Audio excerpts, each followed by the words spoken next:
Maybe Jesus didn't like your chocolate. So aliens came to Earth and they're so nice.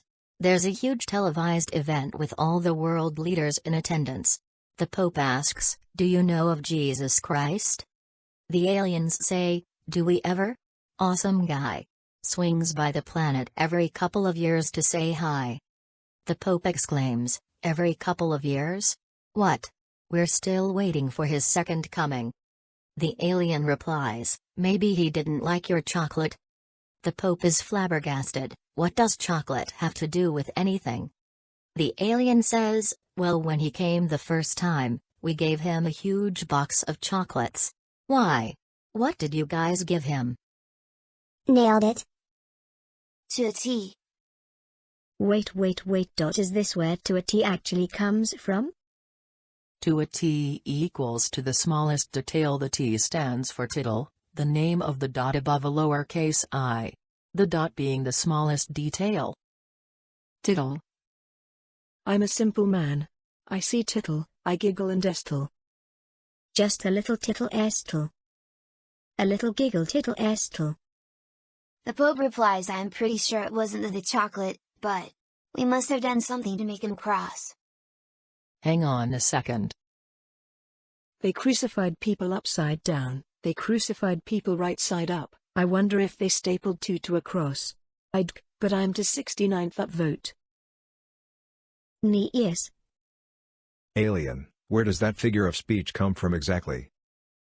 I loved it, but I would edit out the very old joke. For those of us that hadn't heard it, it reads as if we Earthlings gave Jesus a very old joke.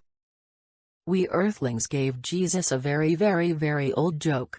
Confirmed Jesus doesn't like reposts. Got it, thank you. 'Tis merely a prank, brother. Maybe Jesus doesn't come back because there are still crosses everywhere. I mean, would John F. Kennedy come back if there were Carcano rifles everywhere? Good point. We should get rid of everything and see if all the dead come back to life. Nice try, vampire. And no, you're not allowed in my house. Shower thought, if a rich vampire buys your mortgage, is it then their house and they can enter freely? Vamps were the ones driving Ninja mortgage slices in the '08 crash. A man walks into a restaurant with an emu by his side. The waitress asks for their orders. The man says, "A burger, chips and a Coke, please." He then turns to the emu and nods. "I'll have the same," says the emu. A short time later the waitress returns with the order and says, "That will be £14.40 please." The man reaches into his pocket and, without looking, pulls out the exact change for payment. The next day, the man and the emu go to the restaurant again and the man says, "A burger, chips and a Coke, please." The emu says, "I'll have the same." Again the man reaches into his pocket and pays with exact change. This becomes routine until one night they enter the restaurant and the waitress asks, "The usual?" "No, this is Friday night, so I will have a ribeye steak, baked potato and salad," says the man. "Me too," says the emu. The waitress brings the order and says that will be £32.60. Once again the man pulls the exact change out of his pocket and places it on the table.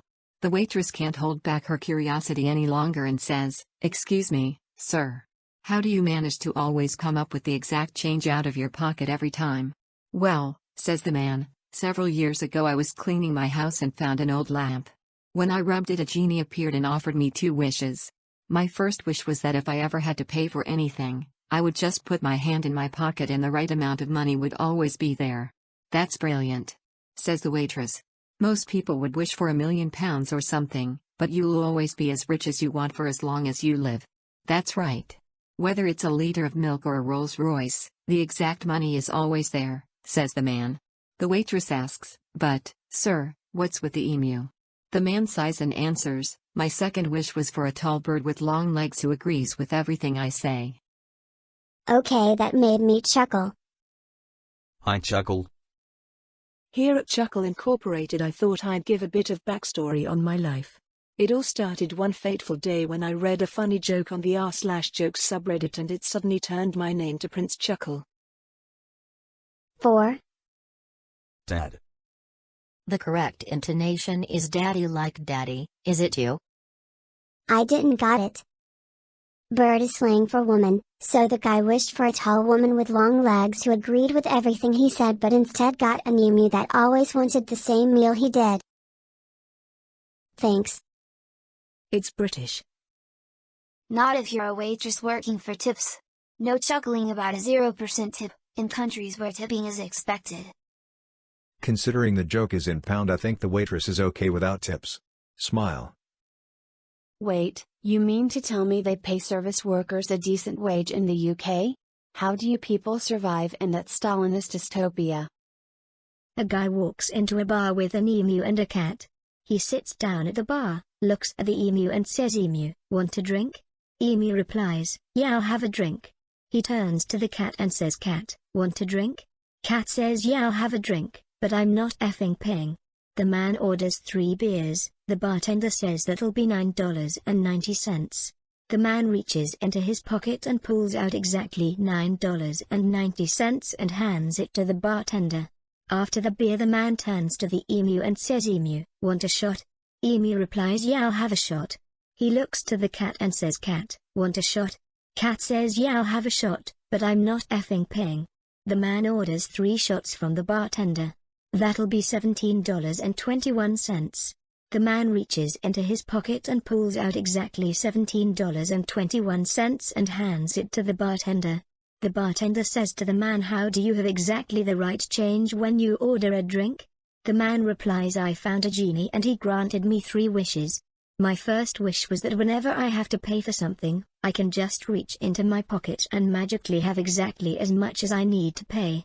"That's amazing," said the bartender, "but what's with the emu and the cat?" "For my second wish," the man replied, "I wished for a tall chick with long legs and a tight pee." What did he do with the third wish? To have his story published on the internet. Where's this restaurant? I want a burger, chips and Coke for £7.20. The 1960s, where this joke is from. Ha. No, I saw a Wimpy's menu from about 1972 the other day and most of the things on there were single-digit pence. Before the oil crisis and Thatcher pretending it was all about evil worker rights, England was an economic effing miracle. McDonald's. I always read the joke as a tall chick with long legs who agrees with everything I say, and the chick is an ostrich. Bird is also slang for girl, especially in the UK, where the joke is set, and Australia. Oh, now I understand the joke. My kids want a dog, but I've refused to get them a Labrador.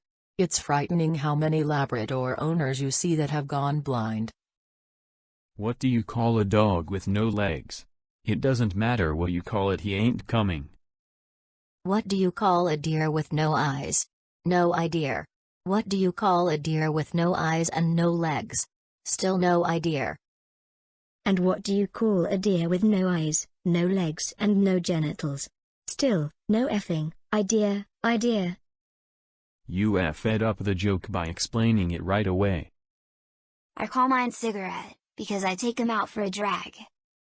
What do you call a dog with steel testicles and only front legs? Spocky? It doesn't matter what you call it, he ain't coming. Sit. Is a bit of a mouthful. Where do you find a dog with no legs? Same place you left him. What do you do with a dog with no legs? Take him out for a drag. Wales. On the bright side, it opens up opportunities to get a job as a referee. Can someone explain the joke to me? I'm not smart. The pastor asked a little girl why one should remain quiet in church. The little girl replied, "Because everyone is sleeping." What? And it wouldn't be nice to wake the dead XD. Opiate of the masses. Did you know that piranhas can devour a human child to the bone in 30 seconds? Anyways, I lost my job at the aquarium today. But at least I got to feed piranhas for a few hours. No. Only for 30 seconds. A few hours.